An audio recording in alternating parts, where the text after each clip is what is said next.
রাজনীতিতে একটা golden rule আছে। যদি যুক্তিতে প্রতিপক্ষকে হারাতে না পারো তবে পেশি শক্তি দিয়ে হারাও। ঢাকা ৮ আসনে ঠিক এই দৃশ্যটি দেখা যাচ্ছে। মির্জা আব্বাস একজন বর্ষিয়ান রাজনীতিবিদ এবং সাবেক মন্ত্রী। অন্যদিকে নাসির উদ্দিন পাটোয়ারি একজন তরুণ প্রার্থী। স্বাভাবিকভাবেই মির্জা আব্বাসের একটু বেশি কনফিডেন্স থাকার কথা, কিন্তু বারবার নাসির উদ্দিন পাটোয়ারির উপর হামলা করার বিষয়টি প্রমাণ করে যে মির্জা আব্বাস এবং বিএনপির কনফিডেন্স ভেঙে চুরমার হয়ে গিয়েছে। তারা বুঝতে পারছেন এই তরুণ তুর্কি তাদের দীর্ঘদিনের সাজানো ভোটের দুর্গ ভেঙে দিতে পারে।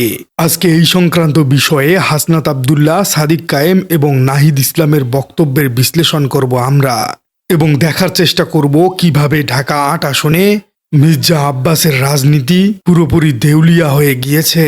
চলুন শুরু করা যাক। মির্জা আব্বাস দাবি করেছেন ১৯৯১ সাল থেকে বিএনপি সমর্থকরা কোনো হামলা করেনি। মনোবিজ্ঞানের ভাষায় একে বলা হয় গ্যাস লাইটিং, অর্থাৎ এমন একটি মিথ্যা বলা যাতে মানুষ নিজের স্মৃতি বা বাস্তবতা নিয়ে সন্দিহান হয়ে পড়ে। নাহিদ ইসলাম আজ সংবাদ সম্মেলনে চোখে আঙ্গুল দিয়ে দেখিয়ে দিয়েছেন ২০০১ থেকে ২০০৬ সালে মতিঝিল শাহজাহানপুর এলাকায় কি ত্রাসের রাজত্ব ছিল। হাসনাত আবদুল্লাহ ফেসবুকে একটি মারাত্মক প্রশ্ন তুলেছেন। তিনি বলেছেন, অতীতে ক্ষমতার ছায়ায় থেকে যারা বিপুল সম্পদের মালিক হয়েছেন তাদের কি সংসদে পাঠানো উচিত? জনগণ দেখছে একদিকে মির্জা আব্বাস, যার বিরুদ্ধে দুর্নীতির হাজারো অভিযোগ, আর অন্যদিকে নাসির উদ্দিন, যার পুঁজি কেবল রাজপথের লড়াই আর সততা। আজ যখন নাসির উদ্দিনের উপর ডিম মারা হলো, তখন জনগণ বুঝে নেয় এটা শুধু নাসির উদ্দিনের উপরেই হামলা নয়, এটা নতুন ধারার রাজনীতির উপর পুরনো শকুনদের হামলা। ডাকসু ভিপি সাদিক কায়েম আজ অত্যন্ত গুরুত্বপূর্ণ একটি পয়েন্ট তুলে ধরেছেন। তিনি বলেছেন, প্রশাসনের নির্বিকার অবস্থানের কারণেই ১৩ জন ছাত্র শিবির কর্মী আহত হয়েছে। অর্থাৎ নাসির উদ্দিন পাটোয়ারির এই ঘটনায় ১৩ জন ছাত্র শিবির কর্মী তাকে রক্ষা করতে গিয়ে আহত হয়েছে। অথচ স্বরাষ্ট্র উপদেষ্টা বলছেন দেশে কোনো অস্থিতিশীলতাই নেই। তার এই বিষয়টি প্রমাণ করে যে তিনি আসলে অপরাধীদের গ্রিন সিগন্যাল দিচ্ছেন। চিন্তা করুন, হাবিবুল্লাহ বাহার কলেজের মতো জায়গায় দিনে দুপুরে হামলা হলো আর পুলিশ নীরব। বিশ্লেষকরা বলছেন প্রশাসন এখানে পার্টিসান রোল বা দলীয় ভূমিকা পালন করছে। তারা বিএনপিকে খুশি করতে ব্যস্ত। নাহিদ ইসলাম হুঁশিয়ারি দিয়ে বলেছেন, প্রশাসন কি ব্যবস্থা নেয় আমরা দেখতে চাই, এরপর বাকি জবাব রাজপথে হবে। তরুণরা যখন রাজপথে নামার কথা বলে তখন ইতিহাস বদলায়। এটা প্রশাসন ভুলে গেলে ভুল করবে।